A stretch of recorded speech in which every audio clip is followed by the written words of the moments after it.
क्या, क्या के लिए व्हाट का यूज़ करूँगा। उसके बाद हेल्पिंग वर्ब मेरी हैव होगी।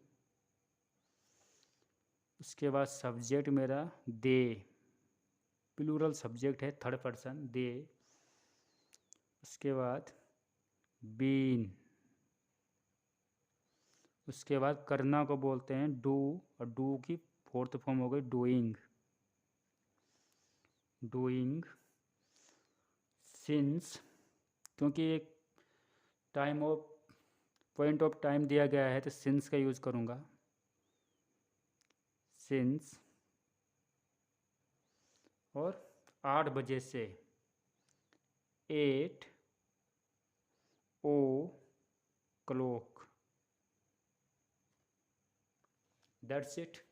What have they been doing since 8 o'clock। वो लोग 8 बजे से क्या कर रहे हैं।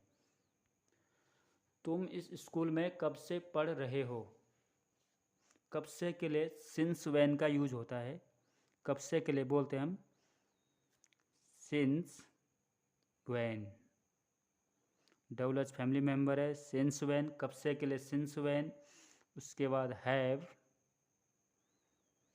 उसके बाद सब्जेक्ट मेरा यू, उसके बाद मेरा बीन,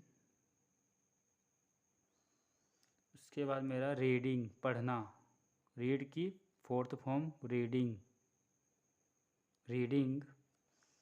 उसके बाद स्कूल में के लिए इन, इस को बोला तो this school, school. That's it. यहाँ पे मैंने तो कहा था से के लिए सिंस फोर का यूज होगा, क्योंकि यहाँ पे सब्जेक्ट दिया नहीं गया है बल्कि पूछा गया है कि तुम इस कब से। जब भी सब्जेक्ट पूछा जाता था ऐसे केस पे हम लास्ट में सिंस फोर का यूज़ नहीं करते। यहाँ पे सिंस दिया गया है, सिंस व्हेन, कब से। यहाँ पे सब्जेक्ट पूछा गया है कि तुम स्कूल में कब से पढ़ रहे हो। Since when have you been reading in this school. एक एग्जाम्पल और लेते हैं। वह सुबह से क्या कर रहा है। वट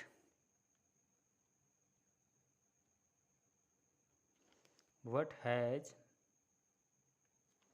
सब्जेक्ट है मेरा ही। उसके बाद आएगा बीन।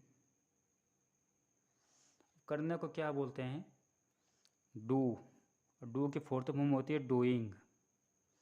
अब यहाँ पे मैं सिंस लगाऊँ या फोर लगाऊँ, क्योंकि यहाँ पे ड्यूरेशन ऑफ टाइम है या पॉइंट ऑफ टाइम है। तो यहाँ पे वह सुबह से एक